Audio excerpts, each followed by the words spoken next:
and Tony Wilson. Hello. How are we all, guys? Are we feeling pumped for 2012? Feeling good. Yeah, it's all happening. This was like London Olympics, right? You know, I'm hopeful. Got my fingers crossed. Think we're gonna do well. I had my fingers crossed, but I was praying for the world to end and not for. And I'm praying for 2011 to come around already. Right. Okay. So the podcast is currently its body is changing. It's going through a few things that we can't talk about right now. Regenerating. Maybe losing the penis part of it, but very soon we've all been cut from the podcast. Very soon we'll be able to talk about some exciting new sword developments, I guess. But for now, we're going to have a slight change in format. We're going to officially make the Johnny Talks About Random Shit section Johnny's TV Roundup, which I think it was originally called, which would be a section focusing on genres we don't cover, so TV and radio or even books that came out that year. But obviously, we only do TV and film, so Johnny will be. I'm bringing the versatility here. Exactly, you're meeting our equality thing. what do they call it? Equality, like quota. Quota, that's the word. So I'm the token black, but also white. Guys, let's move on. Okay. Right, so I think we should start with the new section, which we're officially calling the Honourable Mentions. So, I have here written host segues into the section seamlessly. If that wasn't seamless, I don't know what is. Tony Wilson, before you tell us what you officially picked, what game and film would you have picked otherwise? Well, the other games that came out were Dishonored, which we mentioned on last episode, for all one of you that watched that one. And also Halo 4. Thanks, Mum. And Halo 4, the game, which also came out like 5th installment in the Halo series, or 6th. Halo 4 is like the bad Halo, isn't it? No, that's when it's the good story one. No, and it's it had not. the bad mod. It's good. It's Harry. It's one of the best 343 Industries Halo story ones. Of the two that they've done. Exactly. One has a really good story, one has a really good multiplayer. They need to add together, and by Halo 10 they'll have like the perfect game. Anyway, Halo 4, a very good boss battle at the end. I found it challenging. And Johnny, what game and film would you pick? I enjoyed that film, Tony. Look, I'm definitely not one for range. Okay. So I think one of my favourite games of all time, Borderlands 2, was released in 2012. You're being converted, Harry. It's alright. It's just... It's like Assassin's Creed, you know? You're just like, how is this so loved? It's good. It's got loads of guns.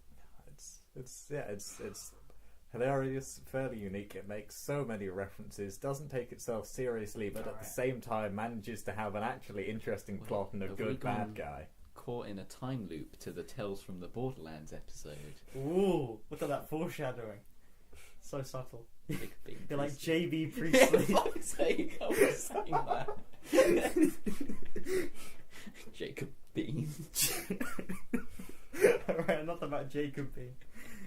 Johnny, would you have picked a film or not? You're not into the films. I'd need to quickly and surreptitiously look up what films were released this year. While you do that, shall I tell you my game and film from that year? Did 2012 come out in 2012? It came out in 2011, didn't it? That's really confusing. It's like Yeah, the but FIFA games that are it's like offset by... It's like 2001: A Space Odyssey now. It's like Blade Runner 2049 and 2049. It's just gonna putting a date on a film just dates a film. It's a bad thing. It was actually released 2009. 2012. Jesus. I'm doing that year. I've genuinely never seen that. You're not missing Right, anyway, my game probably would have been Telltale's The Walking Dead, because I love Telltale and it's like the only good thing that they've ever done, apart from Tales from the Borderlands. And the film, I would have done The Avengers, or Avengers Assemble, which is a way better title in the UK, which was the best Marvel film, the best MCU film anyway, because it took 4 completely unrelated films and tied them together. And now when we're getting all these it's enjoyable, but it's so convoluted. We're like 16 films into the MCU in 2017, and that was a simpler time when S.H.I.E.L.D. wasn't Hydra. That was a really fucking dumb move, the Russo brothers. Okay, Johnny, have you selected a film that you can stomach from that year? Well, there are a few. Any good films? I mean, that's the question. There was The Hobbit. There was The Hope from The Hobbit. The first good Hobbit film. Yeah. The only good when it it wasn't great, but it looked like it could be, and then you just got punched in the bollocks again and again. With That was the obscure film ones. that ran at 48 frames per second, which is just like, if I'm saying a film, like a live action film runs at 48, you should be going, wait, what? Because it looked fucking weird. Like, all the movement in it was just off. Yeah. God. Didn't help that it had a lot of like long panning shots that made me feel a bit ill. I think I saw it in cinema at like 48. Or a bit where, I mean, I'm all for Legolas breaking physics, but just jumping off people's heads and on barrels Why whilst was running he in down the it? street. Oh yeah, Why? the multi-million-dollar film that you could clearly tell where there are parts where they had used a GoPro to like film. Oh man. Like, the thing though is that this is completely random, but Orlando Bloom's eyebrows always annoyed me. I was like, he's not a good actor. Just fucking dye his eyebrows, alright? Like, you don't need to keep his eyebrows like brown for like Pirates of the Caribbean or some shit. Like, why can't he? Like, alright, this is completely breaking the fourth wall, but with I don't know if you've heard the news about Justice League, but it's incredible. Henry Cavill is going to be in the new Mission Impossible film, which he's playing a villain, like a really big bad villain, like a stereotypical one. So he's got this massive moustache, and Paramount, who are making the film, have won a legal battle with Warner Brothers that Henry Cavill's moustache is protected, so they can't shave it off for Justice League reshoots. Spoilers, he's in it. He's not dead. So, I mean, it spoiled it at the end of Batman. right. So they can't remove Superman's moustache, technically. So basically, in Justice League, Superman's either going to have a moustache, or they're going to have to pay over £10 million in editing to digitally airbrush his moustache off. So he's going to have a CG upper lip. And it's going to cost them like millions of pounds. Oh. Alright, so back to the actual question: is there any good film that came out in 2012? Wreck-It Ralph. Wreck-It Ralph or the Emoji Movie? Oh, God. It's the same film. No, It's Wreck-It really... Ralph. I Have you assume seen- is better. Have you seen the plot of the Emoji Movie though? It's the same plot. I mean, I've seen Without the Sonic. ratings for the Emoji Movie. It's got It's- that solid 3%. But it's like episode. Wait, no, I was gonna make a Star Wars joke then, but I don't. That would be too insulting to both episode 1 and episode. Wait, no. Episode 3 I and episode genuinely 7. think Star Wars Episode 2 Attack of the Clones is the worst film we've ever made. It's a human species. I don't think we've ever hit that low point. Like, I don't mind The Phantom Menace, but Attack of the Clones is the worst film. And Revenge of the Sith is secretly a good film. Alright, Anyway. We'll argue one day. we'll argue one day. It will be very, very, very easy for me to beat you with that debate because I know too much about that film. Is it because you have the high ground? Wait, have you It's ever no use. have you ever heard of the YouTube channel called Star Wars Theory? It's basically they do daily Star Wars theories, and they've done it for about a year. So it's getting to the point now, and like some of the videos are like, why did Anakin lose when not having the high ground? Anakin secretly loved sand the whole time. Yeah, I think that was the April Fool's video they did. That was pretty good. Okay. Thumbnail. Johnny's TV roundup. Hit me, Alphonse. Right, so let's start with a podcast. Welcome to Night Vale. I think this was the podcast that got me into podcasts. Basically, it's one of the first ones I ever listened to. But it's from the point of view. It's a sort of small town's radio station. It's the local radio station. But what's weird is the town is just the writers of it really love sort of horror novel Stephen King, Steph King, my old friend. those sorts of things. So it's a local news station, but in a world where everything is creepy and weird and wrong, and it's a great mixture of familiarity and weirdness and comedy from that, and just I mean, it's possibly it's had 100 and so episodes right now, so it's getting on a bit with the formula, yeah. But Is it it's like a fairly nice thing linear? to listen. Do I need to listen to episode 1 to get? There are, I say plots. There are characters that you see grow and things that happen and get foreshadowed and build up. But there's nothing really that would stop you from listening to. I've got that annoying thing where I need to like play the first one or listen to the first one, so like I could never start listening at episode 100. I'd have to go back. It's the first episodes are some of the best episodes. There's so many. Maybe I'll catch up one. I've got a year to do it. And the second thing in your TV roundup, not your podcast roundup, your cheat. Well, now I'll move to TV. Well, I'll move to anime. Psycho Pass. Ooh, I've seen this. Yeah. Surprise. Yeah, you recommended it to me pretty much a while after it came out, right? Yes, I think so. I mean, definitely quite soon after I watched it. Was on Netflix. Watched it with my brother, and what struck me is one of the things that I hate about anime is that it can never do female characters. And if it does do female characters, they're ridiculously pretty, and they're not the main character. They're just something that goes onto the arms of the main male character. In this, they're 13. the main in this the main character. Harry, we were talking about criticisms, okay? I remember arguing with you about like waifus, and you're like, everything you've just said is a good thing. Oh god. I hate anime. Come at me, anime avatars. You've got guts, kids. Too bad these people are going to rip them out. Okay. But yeah, so What's Psycho Pass about? all right, Give me your plot synopsis. So your main character is a female, which is really odd in anime, and she's not a typically beautiful person. She's just a person who's got a job. Anyway, just a person with a job. Yeah, it's working in the police. Like it's in the future. It's all a bit dystopian. Basically, what happens is there are machines which sort of scan your mind and work out how likely you are to commit a crime, so they can arrest you before you do a crime. Oh, it's Total Recall. No, what's it called? Fucking George Orwell. 1984. It's basically 1984. Yeah, so it's got all that sort of dubious things. Anyway, she's a police officer, and basically because of the way that crime is dealt with, if there is someone who commits a crime or murder, they're usually pretty evil to have got away with it, or at least for a bit. So it's sort of her and her crew chasing down people who have broken the law, and then it grows a bit. There becomes a big main enemy, and then sort of moves on. And I've not seen season 2.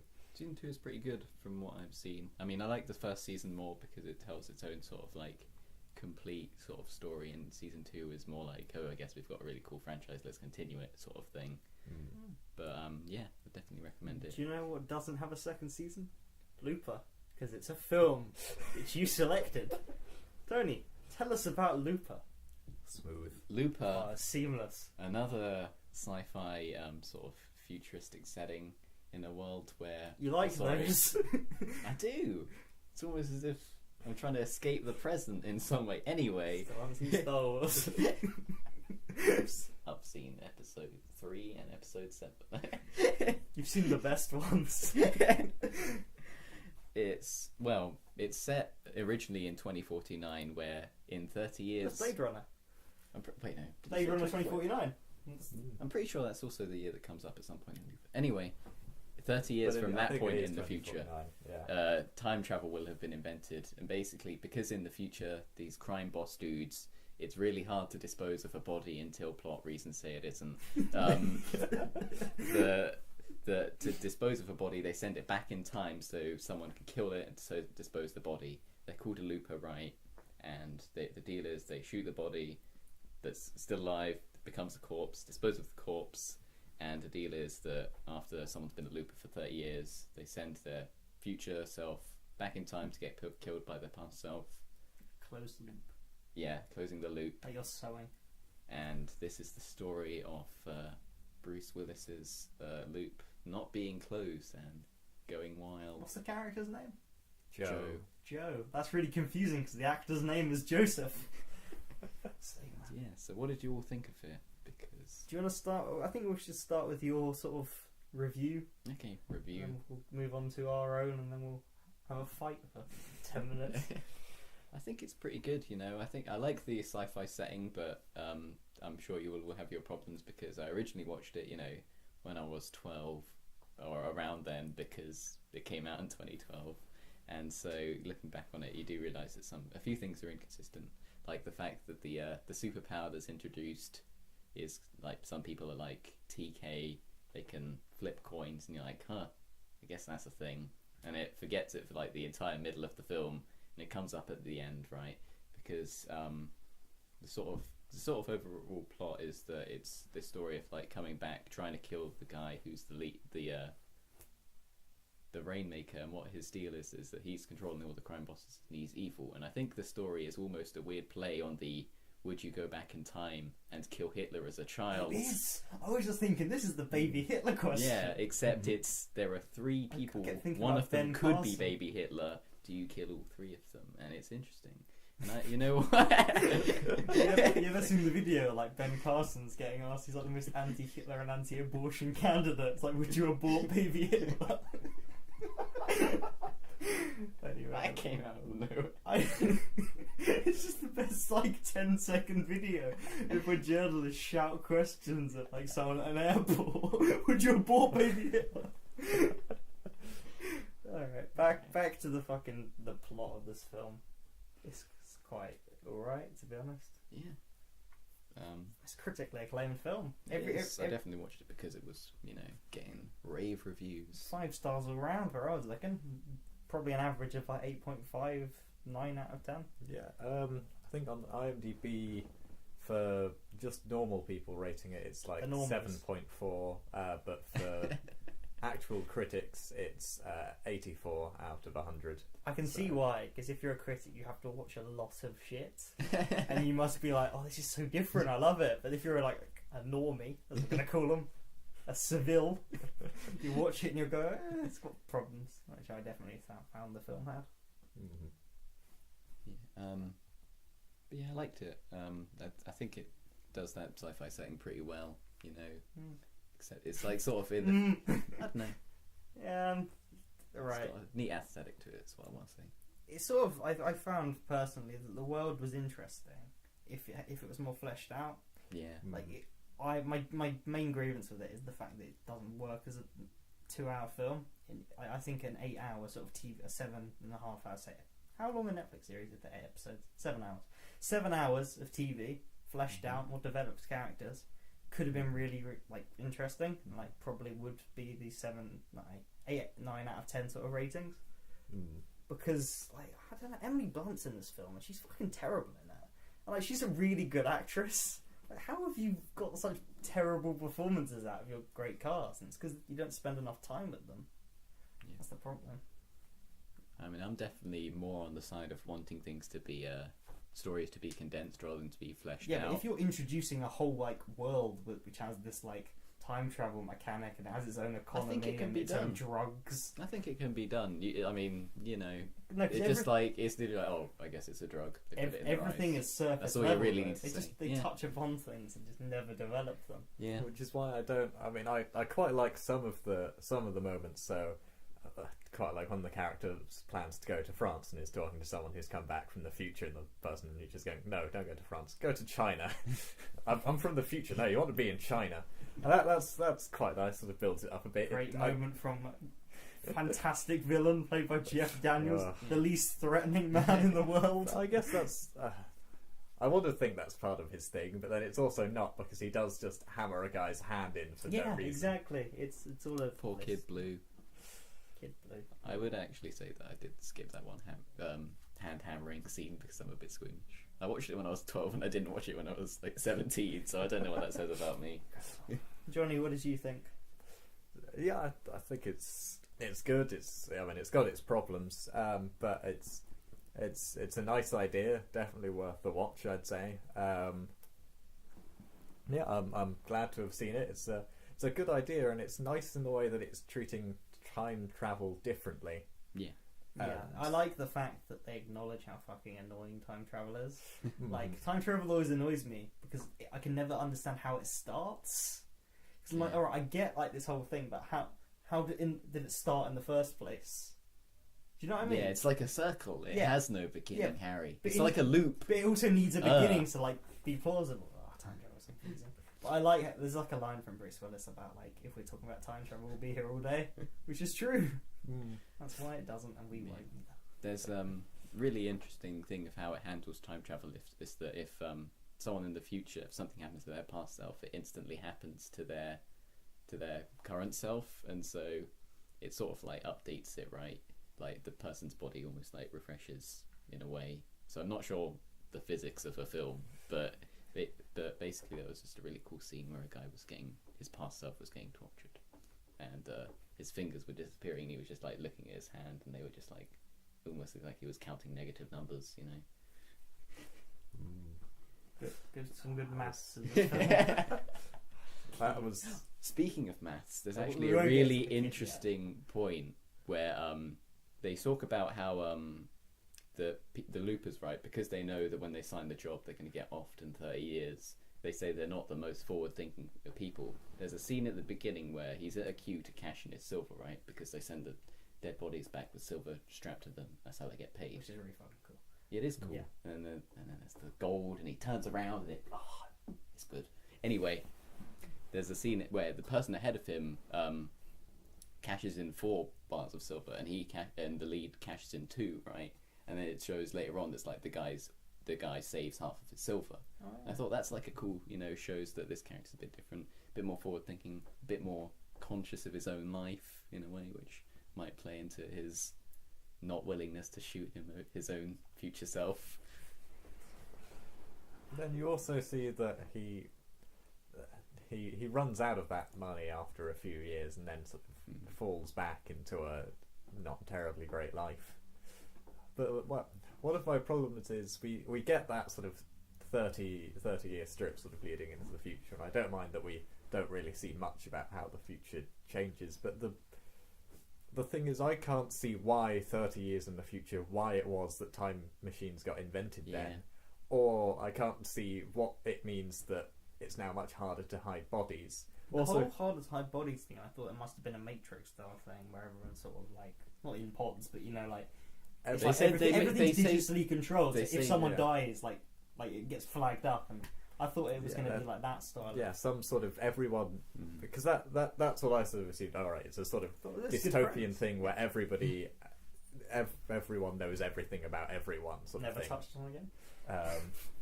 But then I can't see how it's led to that, especially considering Rainmaker goes in and manages to take over the 5 major syndicates all on his own, suggesting that the way he did that is by using his considerable abilities to kill the people at the top.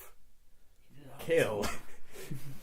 Not the impossible task. So like he didn't Here's send John them Wick. all back.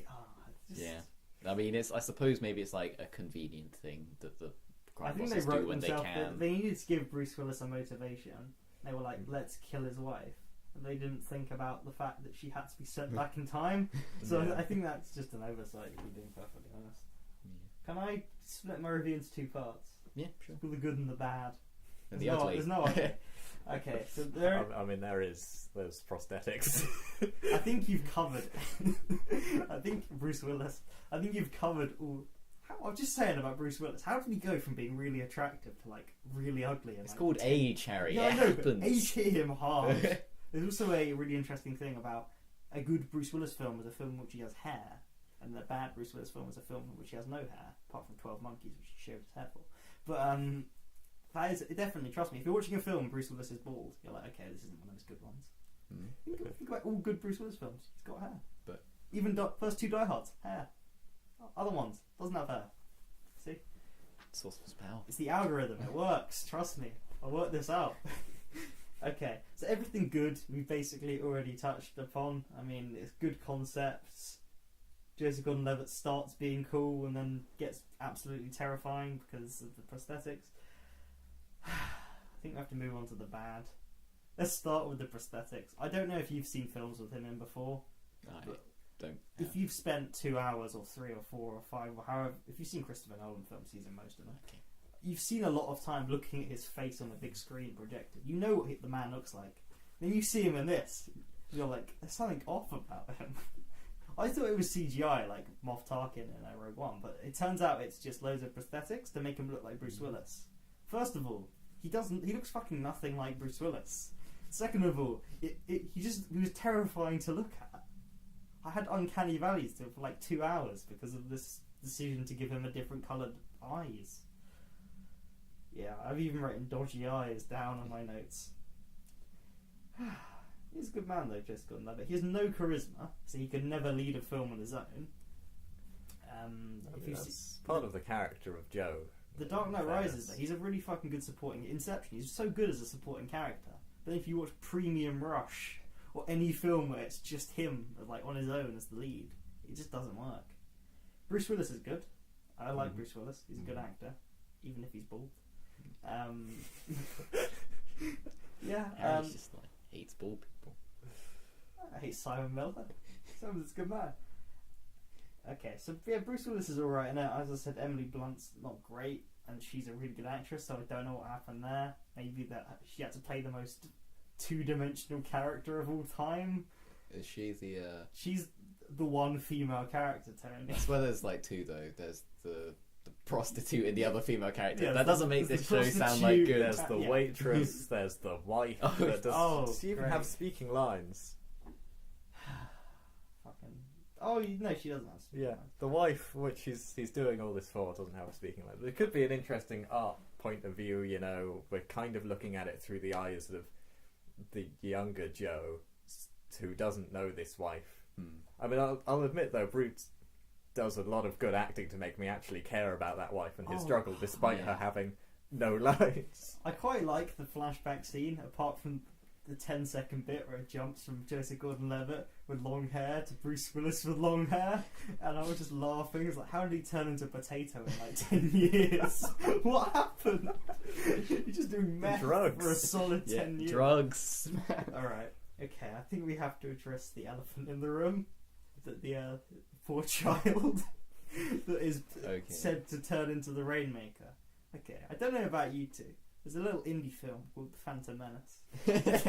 And it basically, the plot is that there's this little kid who's getting raised in a faraway sort of farm by his mum, and the kid, we know as an audience, is going to turn into the bad guy. He's got magical telekinesis powers, and the kid's very special.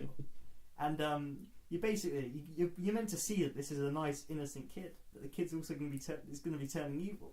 Of course, the actor Jake Lloyd, who did that performance in The Phantom Menace, is awful. He's like a living meme. Yippee! Exactly. He is now like a drug addict because of what that film did to him. Jake Lloyd. Okay. Jake Lloyd's performance looks like Oscar-worthy shit compared to this kid. I don't even know what to say. It's just the most unconvincing role I've ever seen. Sort of the main, like, dramatic moments of the film are like this kid like screaming about mouse and falling down the stairs. That was not convincing stair falling. There's like a climactic moment in the film where I'm meant to be crying and I'm laughing because it's just gone to an extreme close up on this, like, the devil child's face. Yeah, I mean, we do have to forgive kid actors, right? Because they're never going to have 20 years of experience. Stranger Things, I think that probably... That's a problem. I watched Stranger Things very close to watching Looper. And Stranger Things has a special kid who has, like, powers that, like, the government are trying to kidnap. And, like, her performance is so good and she's so convincing as this sort of, like, magical child that I think watching this I was watching another magical child who just couldn't act, and I was like, off. Give me 11 back. Fuck's sake. Yeah. There is the weird thing if this kid is meant to grow up to be like Hitler.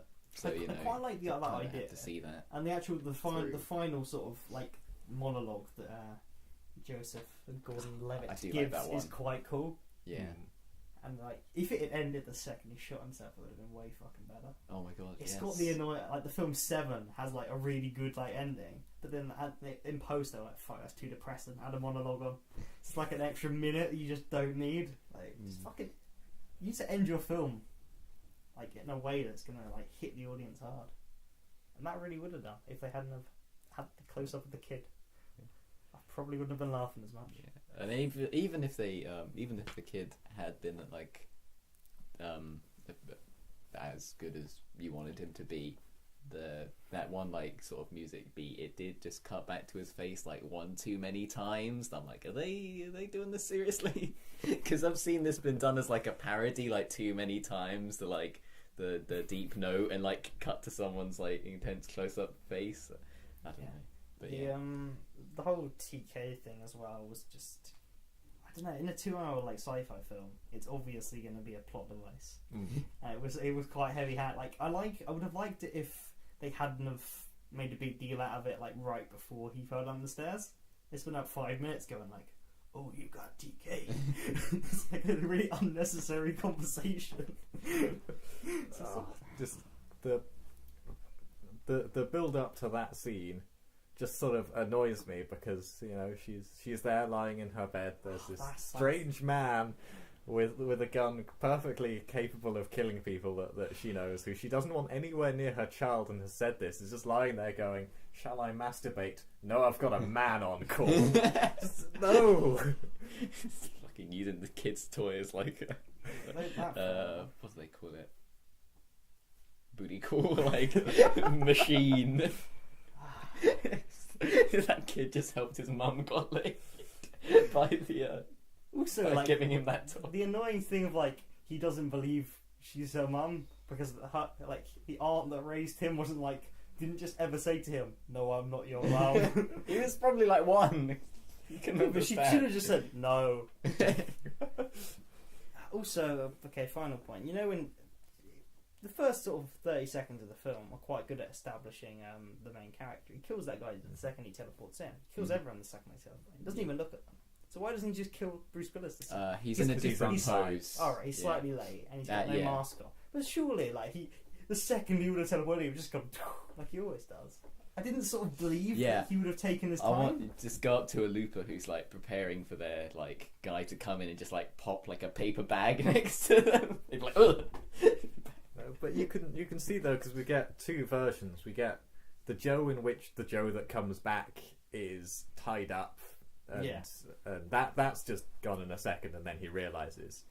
But it's because he's untied and different and late, and it's because of that change happens, and I believe that. Okay. So scores before we move on to the game. Tony Wilson, I'm not even going to ask you because you're a fucking irritating child. Okay, what would you give it?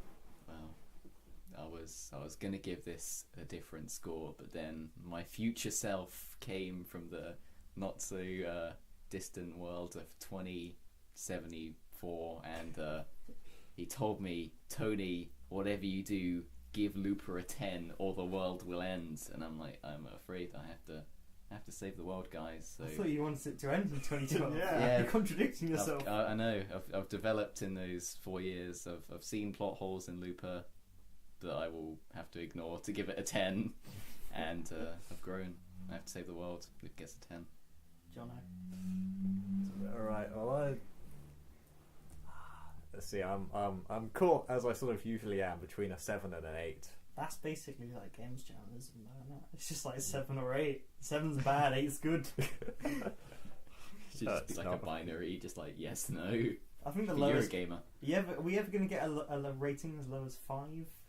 That's the lowest one so far. Or are you going to hit those lows again? Possibly in the future with some of our choices. Yeah, that's true. But we've not made yet. And I mean the past. Bless you. I think I'll settle for 8 out of 10. I think it's definitely on the better side of the split. It's a good story. What's 8 times 3? 7 out of 10. Don't argue with me. We have to go lock yourself in the vault, which she just has in her house. It's bit weird. I mean, you would. I mean, if with you a had a creepy small child. nuke as a child, you know, you probably would get a vault. Alright, we're not just gonna like hide in the fridge like Indiana Jones. Don't even talk about that film. You've like not seen any Indiana Jones film apart from the bad one. You mean the good one? Fuck's sake. Right. Swiftly onto the game with a really long name. You introduce it. I don't fucking care about this game enough.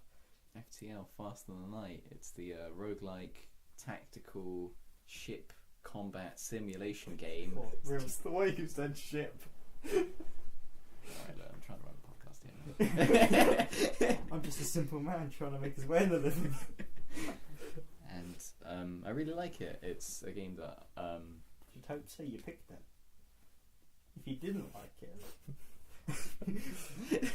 please Some make a people note. just want to watch the world burn, you know. you can finish this game in roughly like a 2 hour, 1.5 hour long sort of run, because it's a roguelike, and basically that means is the progress in terms of like getting from the beginning, which is where you start as a ship, that has to go, it has information, and that means you have to go A to secret plan that needs to deliver to a rebel base.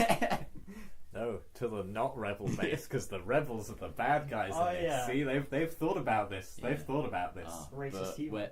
when it comes to the decisions you make, are you the bad guy or the good guy? Oh, Because those incredible decisions I the think- game made. I think the sci-fi writing, when it actually comes up with like basically because you travel from like planet to planet and sector, right, and it will come up with like a sort of decision right thing, and you feel like, you know, Picard or whatever Star Wars Gate guy who's in his Star Wars Gate.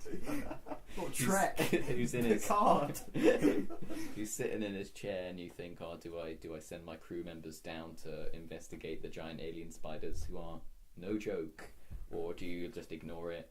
Do you take risks in it? I think those choices, because A little behind the scenes thing. If you play the enhanced edition, you'll notice that the game actually has good writing, because the guy who worked, like the main writer from Obsidian, who worked on like the Fallout titles, and a guy who's actually an accomplished writer, offered his services for free because he loves FTL so much for the enhanced edition. So the enhanced edition has really good writing. The main game does not, I think it's fun. because they actually employed a writer to write that. A lot of the That's great. choices are like, do a good thing, do a bad thing. You did a good thing, you get a reward. No. You did a bad thing, you get money. No, because it comes to the decision Jump. of like, if it's the moral decision is like, are you willing to do a bad thing because you know it's going to give you more scrap, you know, and then you just feel like Yeah, but like they had no consequence. the It's consequence was the fact that it lingered with you. If it- Was if- it worth if- it? Was if- getting that burst laser in- 2 worth it? In the top killing left-hand that. corner, if it had gone, the ship. Oh, will what if it remember had that. like the video game thing of having like a good and evil score? You know, Yeah. you are 56 evil, Harry. You know, It's better than having like nothing. Like I think the nothing works quite well. Yeah, well because- worked well for me, at least. It made me think about it a bit. But there are also other things where it's just not necessarily doing the right or wrong thing, but just how much are you willing to risk it? So, you know, going and how much are you for willing to the risk scrap anyway? that Because the game will randomly spawn in the shop that you need to survive. well, I think I there's mean- more than that. Because I've playing it, there have been moments where I've gone, okay, yeah, I'm gonna you know, send my people to the spider. Oh, they died. And there have been other times when I'm right, I'm gonna go get them to the spider. Oh, look, I got scrap. What was Yeah. the difference here? There was I no think difference it is here. a random generator because, or there is a bit of Oh, it's randomness dice because, rolling, isn't it? yeah, because you could just look up like a wiki and like, all right, I want to just do this, and that would sort of take the fun out of it, because even though after putting 70 hours into it, like I played it for like 5 and I've seen every scenario like 4 times. yeah, but I mean after I've read it, I'm like, okay, I don't need to read it because I just know which one it is, right? Then I think it's still held up even once you've read it. You I've know, not played 70 hours of my fucking favourite game. Just to be fair, I Really? put like 100 hours into Football Manager. I think. Or what about Pokemon games? Actually, yeah. If I got my diamond out right now, I mean, 700 hours. But yeah, I think it holds up. You know, even those decisions, once you've sort of read them, there is still the weight of like the mechanical choice of like risk versus reward, which is, you know, pretty cool game design, facet, and I really like it.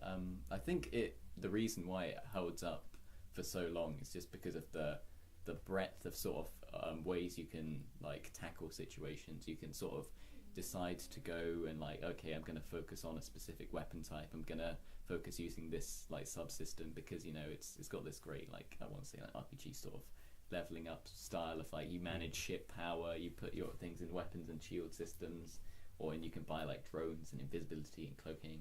I said the same thing. I'm an idiot. Yeah, and it's really cool. It's really cool, and you can basically just like, I think the thing that kept me going was just unlocking all the ships because they give you a bias towards a certain play style if you start with one ship versus the other one, and it's pretty neat. What do you think? I have a slight problem as a completionist. I would like to have the ultimate ship with everything fully done, with all the exact weapons I want, which is something you can't do with the Not scrap really. and A the time roguelike available. even, like wouldn't be that game, You just Yeah. have to take what cards you I get dealt. struggle to call it a roguelike because the point of a roguelike is like you repeatedly die. Like the point is you're supposed to die and come back and start again, but you either keep gold, you don't keep scrap. You're better at the game. Sure, you might have learnt a bit more, but you're basically replaying the same game again, or you've unlocked like a different ship. Like I don't know, because like I found like with really good. I'm not a big fan of roguelikes, so I can't really. But I can't really like say. But even like a game like Dark Souls, which is almost a soft roguelike, you're getting better. That's the point. I think you can't really get better at FTL. I think there are. You can get lucky. Yeah, You can come back and go, oh, that's- I can repair my hull this time. I don't have to go 3 like systems without having a shop. Yeah. It's yeah, like that's my main problem with the It's just game is luck. that I feel.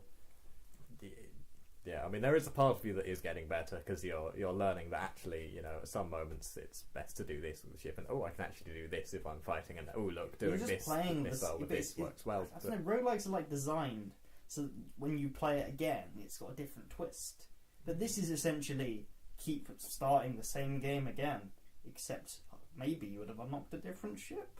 So you basically just play like I don't know. I struggle to call it I just call it a strategy game. Yeah. And it's, in my opinion, it's a strategy game which doesn't have the longevity because the central like core gameplay of it is the combat, and the combat's not that interesting. I think it is just because of the different ways you can sort of approach situation, and like there is a definite element of like learning how to handle each sort of element that comes at you. Like the first time your ship, new players will probably just like die because their entire ship gets engulfed in flames. Then you realise later on like, the first thing I should do is upgrade doors, just vent the ship, just like vent it to space and fix it that way, and then you're like, yeah, I do know what I'm doing, That's how you deal with when people teleport into your Yeah. ship. It's a great problem solver, just the vacuum of space. But Unless then, they've teleported into your oxygen room, and then you feel a bit fucked. Then just think, I don't know. It's got to be like 4 hours. If you're good at the game, like your save can be like 3.5 hours, and then you die, and it's like, well, now I've just got to go back right to the start when you're earning no money, and it's. Yeah, I mean, I think the end game fight is really like one of the interesting bits of it because the end game fight, yeah, you do. And Yeah. you're like, well, I've beaten the game. Oh no, I've got to do it again. Yeah, I'm so But- glad but that you I'm- didn't have that surprise spoiled for you. The fact that it has multiple phases. It's like, what? It's like, is this Final Fantasy X? Is this the Dark Souls boss? But there's like 2 of them. Not hard games. They're not fun. It's not that hard. It's not fun, I think it's- it's more the entire game is less about how well you do in that boss fight and more how well the entire game before prepares you for that boss fight. Because there is an element of obviously how well you do in the boss fight, but there Okay. is sort of like Can you put your hand on your heart and look at the American flag and touch your Bible and tell me that this game is fun? it's fun. I'll You pledge. I've put The United 70 States. hours and I'd probably go back and play again. Yeah, I mean What do you find fun about? I think it's just When sort the of, core gameplay loop is just this, it's interesting. It's well designed. Like it's a good game. It's easy to admire but hard to love. That's what I I'd think say I about really it. like it because of just like I don't know, just how robust it feels, how robust efficient. I can't say those words. Dark Souls. I know you said Dark Souls like 3 times. game is hard, immediately press the Dark Souls button. I don't think it's like Dark Souls, because Dark Souls is much more about mechanical skill of just like how well you can. Dark Souls is good world building. Time dodges. I mean, talking about combat, then that is just and this has a pause button. You can actually think, and I try and do things like quickly, you know, because I was playing it and I was like, I've put 70 hours. I put 69 hours into this game, and I'm like, I'm going to put one more hour and see if I can beat it. And just trying to go through and just see how you can sort of optimize a run, do things quickly and efficiently. It's got that element of like, yes, you know, it feels like you're tweaking like a machine in the way your ship, you know, trying to get the most efficient results, trying to do things in the best run possible, because it's not just like, if it was just kill a ship, right? Your ship. That's the game. If it was just kill a ship, a pirate right? ship approached it. I'm going to kill you. And it was, you kill it. You get scrap.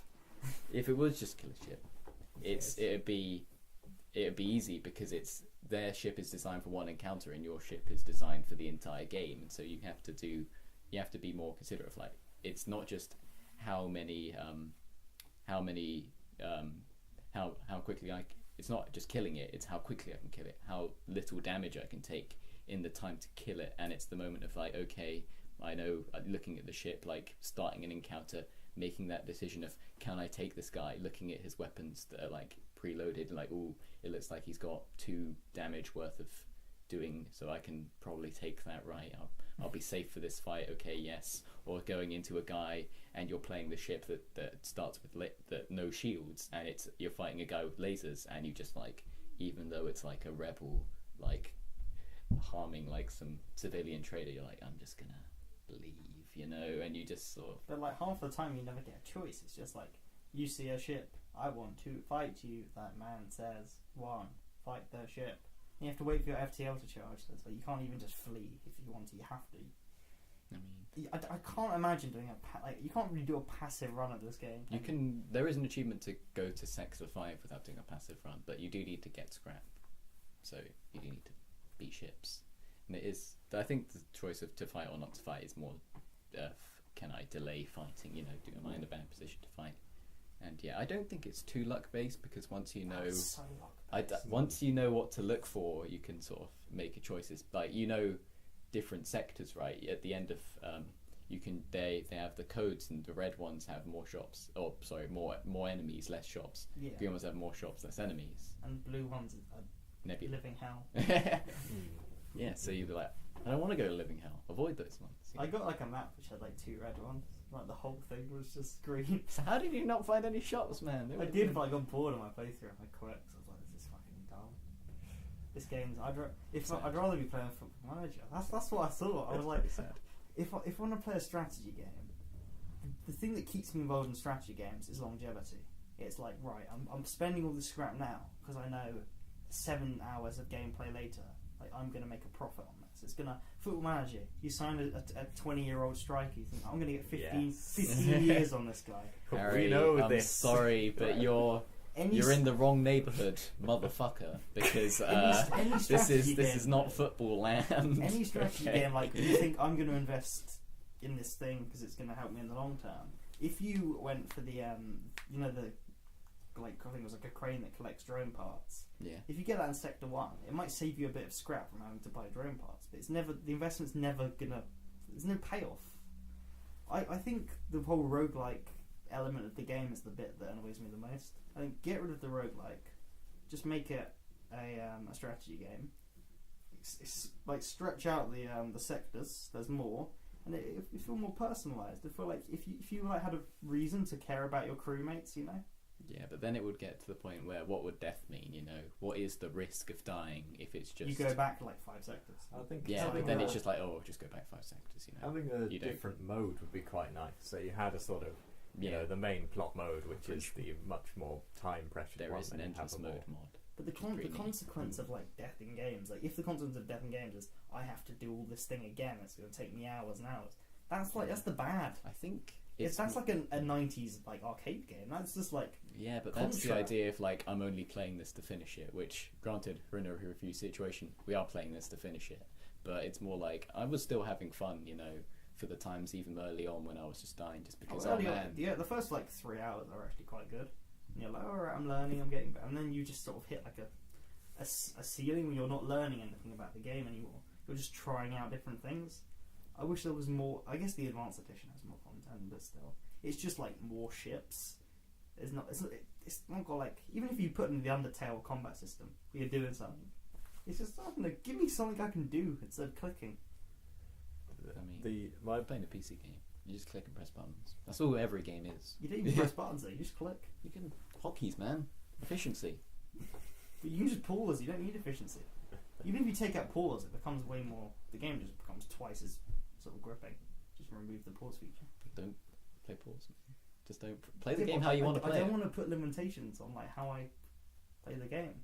I mean, that's what difficulty settings are, you know. Yeah, but like the game Oh yeah. should have What difficulties limitations. does everyone play on? Easy. Easy, and then I tried to play on normal, and I was just like, this is just the same, but with more health. I've played on both of them. I haven't played on hard yet.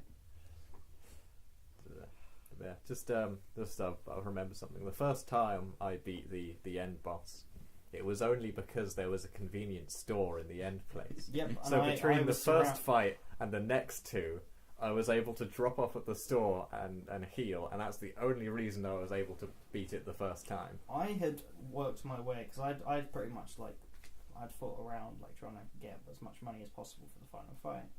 And I did the final fight, and I was surrounded by occupied planets, and I had no chance to heal. And I'd done quite well in that. I'd not taken that much damage. I was still like 75%. And then I had to do. I think I dropped below 75% for my run. And then I had to. Yeah, but you're like king. Yeah. You first give like 70 hours. Yeah. I did it for like 7. So then like I had to go through a few rebel occupied places, and I'm looking bad. I'm thinking there's no shops, and apparently I've got to fight it again. It's like, you know there was a wait button, right? a wait button. Yeah, but like it just, when it's at your base, you have like 2 turns to destroy it, don't you? Yeah. I've So actually you remembered have- it was. Yeah. Anyway, John. The store was actually in jumping distance of where the base was. So actually, I went to the store after each fight I did because I could get away with that. So I mean, I guess it is that's one of my examples for it being Thing. luck. Though I did manage to beat it later with the store nowhere near. So Yeah, I guess it is that thing of just like that sort of reason why people prefer random outputs. Like even if you say that you would prefer more consistent output of Why the rewards, fuck are we talking about outputs? because this it's is like, imagine if it's it a was like, spreadsheet though. imagine- It's a spreadsheet. It's like, yeah, but that doesn't make it boring. It If you does. don't like any tactics or strategy game, that's fine. But if it, I do like good ones, like ones that grip. fine, fair enough. I don't know. I Good, mean, definitely. You just can't have if you never get unlucky, then what does get lucky mean, right? for the first like hour, I thought this might be my first 10, because I'm like, this is just like Firefly, or like a show like where you've got this little spaceship and you're building your crew and you've named them after your mates, and you're like getting more and like you're upgrading. And I'm like, oh, this is really fun. And I felt that on my first playthrough, and I felt like if all the game was the first playthrough, like if there was always new, if there were more encounters, if there were more interesting sort of things than just combat throughout the whole thing. Like, I don't know. I just like after like you're fighting your 30th spaceship of that playthrough, and you think, if I die here, I've got to do it all over again, and it's almost a grind to get there. It's not fun. then you look and realise that you've got one less crew member than you did before, and that you kept him in a room that was being bombarded by missiles and forgot to check on him. That's when you play with headphones. You get a little beep. And you're like, oh shit. I know it's got a good soundtrack, but I like the fact that it's a game that you don't need the audio too much, because like I've got a lot of podcasts I want to listen to, you know. Makes it a more enjoyable experience. Comes on when you first play it. It's a good game. It's a good game. You've picked too many indie space games, Tony. What was the other one? Valhalla. That wasn't in space. That was Yeah, on Earth. It was. Earth is in space. Is that what you were going to It say? was a sci-fi game, though. You know what I mean? It's got this sort of chippy sci-fi soundtrack. Because it's good. Because it fits the theme. Because it's good. That's Yeah. what. Yeah, it is a Mediate podcast. It's good. It's good. But It's yeah. bad. That's not it's a well made. It's a very well made game. That's just it doesn't interest me. Like, What's your at all. favourite ship, Jono? I didn't unlock many. I had the. It doesn't make it very clear about how to unlock them. Because it's a mystery, man. Yeah, but Because like, you got to do the quests. But then it's just not fun. I've done countless quests, and I basically had 2. Yeah, so I ended up with. I mean, the starting one. I had the square one. The square one's fun. I had the The Y donut. wing, but you know, it's had its shins removed. You know the one. I think it's called Yeah. the Kestrel or something like that. That's The first starting one or the stealth one. I don't know their names. Not I just the- know what they do. Not the stealth one, because the stealth one is the other one. I Oh, remember you mean having. the Federation ship? We're talking about friends. Yeah, I think so. episodes. Yeah. The one with stealth. Yeah, but it gives you a crew of 4, and they're all different races, and you also have a laser thing. The artillery weapon is pretty cool. Yeah, love that. Yeah.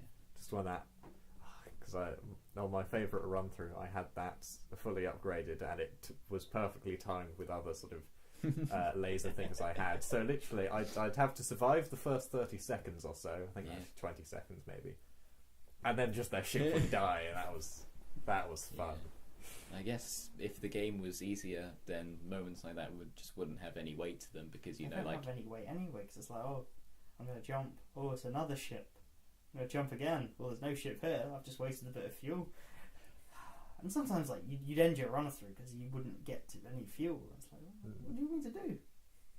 It's just, why what you you put your want? distress beacon on. I'd never even got to that point. Never mind. There was a moment where I wasn't really keeping track of how much fuel I had. Went to a place where people said they were stranded because they were out of fuel. Went, Gave oh, I'm a them nice fuel. guy. I'll give them fuel. Realised I'd given them all my fuel. And then they give you an augment that you already have, and you're like, oh wow. No, they gave me a good amount of scrap. It would have been worth it if I'd actually had fuel left to move one step to the store that was next to me. Yeah. That's what makes those decisions interesting, because you don't know what you're going to get. It's just like a roll of the dice. Buy a mystery weapon for 45 scrap that always screws you over, but you keep doing it because what if it's the weapon I really want right now? I think, like, again, I think mod this game would be really cool. It's like my problem with XCOM. XCOM like forces this story down your throat, and you're like, I just sort of want to take the game mechanics of XCOM and make my own sort of narrative. And I feel like FTL is similar. Like, if you get rid of the main sort of quest of FTL, it's far more I interesting. mean, the main quest is literally just the end fight and the Yeah. thing that comes up at the beginning. You just get to a place. I mean, that's feel like it doesn't. To a place. Avoid the circle that is getting closer to you. Man, the circle of death. I've never been in the Circle of Death. What did it actually do? You get fucked. I mean, You do. you've got a background of a whole load of rebel ships, but it's just you fighting That is one a other cool rebel moment. ship that's usually tougher than you are at the moment, and you also take random damage just from other ships firing on you. Artillery comes But out. basically, hits what you. you do is, you put full power to engines You just like and try to survive. pray you don't die in the 15 seconds. And that's the point where it's like decisions come into play. It's like, oh no, if I hadn't bought that nice gun, if I had like invested in my engines, I may have survived then, you know. I may have been able to charge up quicker, and you're always, you know, doubting and evaluating the choices you've made. And then enjoy the next 2 hours as you slog to get to that place again. Having invested in engines, and then you get killed because you didn't have the weapon you needed to take out something with 3 shields. Yeah, and it's always just a balancing act, you know. I think it really works. I love.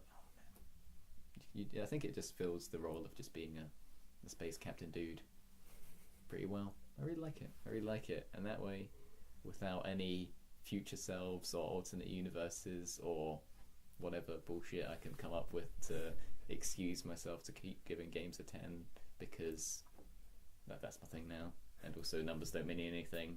Math is fake. Fake news. I'm going to give FTL a 10. What do you all think? 4 times 8 is 32.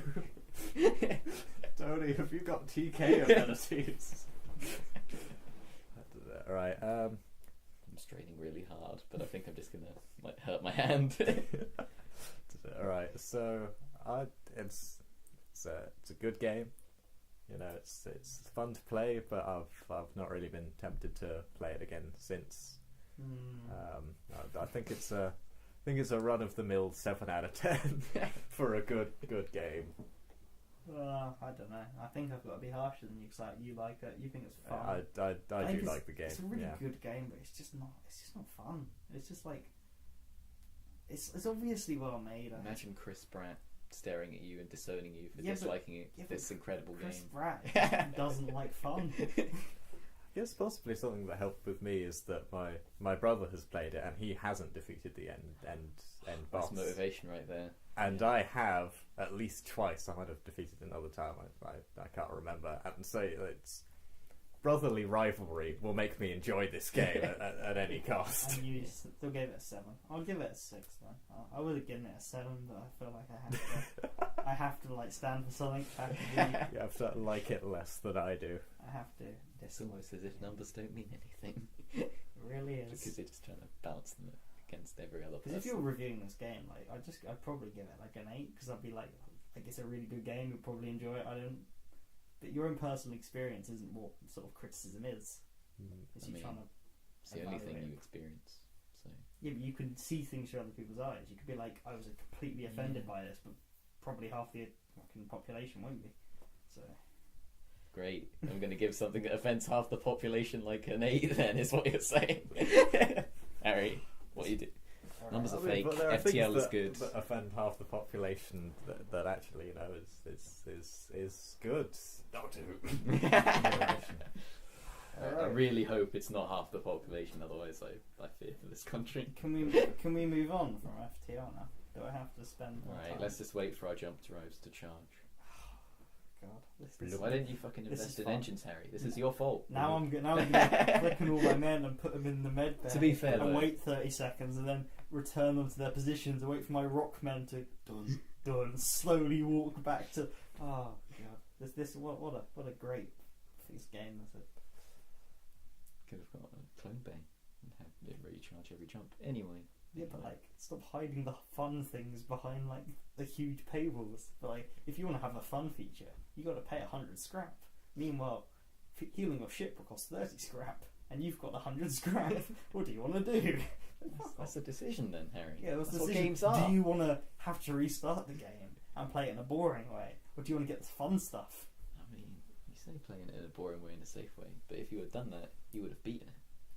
Mic drop. Let's move on. That's what I did. I thought I'd be in it, and then I had to beat it again. I was like, no, this is just not. We're gonna argue. This is VA11 Hallway. I think sci-fi games are cursed. Let's move on. I think you're cursed. Yeah, I think sci-fi games are cursed because there's very few good sci-fi games. I'm cursed to be correct, and everyone else is cursed to be wrong. Anyway, up next in the Mediate podcast, No Man's Sky. All right, I think it's about time we moved on to the future or the past. We are caught in a loop, as it were. Oh my god, are we going to have to, when we get to the end, possibly somewhere in the 1900s, we're going to have to go back, and our old selves are going to have to kill us. God, I hope so. Forget about this year. No, but it was alright. 2012 wasn't a good year, I think. Well, it was a great year. I guess the games were okay. Nothing special. Nothing I like, but do you know what a good year is? It's 2011.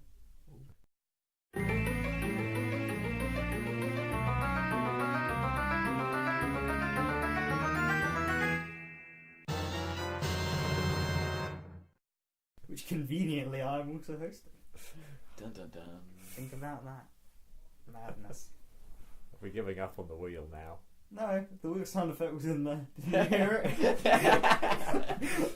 Did you not just see me spin it, Jello? Oh, sorry, no, it's these headphones. They make me slightly blind. Anyway, I'm gonna pick my game and film from 2011. The game is obviously Portal 2 because fuck you, of course it's Portal 2. It is the greatest game ever made. And it came out in 2011, so there's no choice. And there's no good films, is the problem. There are a lot of okay films, but none I actually care about. So I was caught in a dilemma of picking a film I think is massively flawed, but also has some potential in Sucker Punch. But I also don't want to get into the gender politics of Sucker Punch because it's fucking not that film. So I would rather just pick another game. So I'm going to pick To the Moon, which is basically not a game; it's a visual novel. So, The what do last you know? visual novel in our game section, though, Harry. It was. To be fair to this, like, it doesn't need gameplay to the moon. Like, if it didn't have gameplay, it would be So a 10. you're saying it should be more like Papers, Please? Papers, Please is a hard game. Papers, Please is a fucking hard game. Jesus. I thought you didn't like hard Stop. games. Stop finding flaws in them.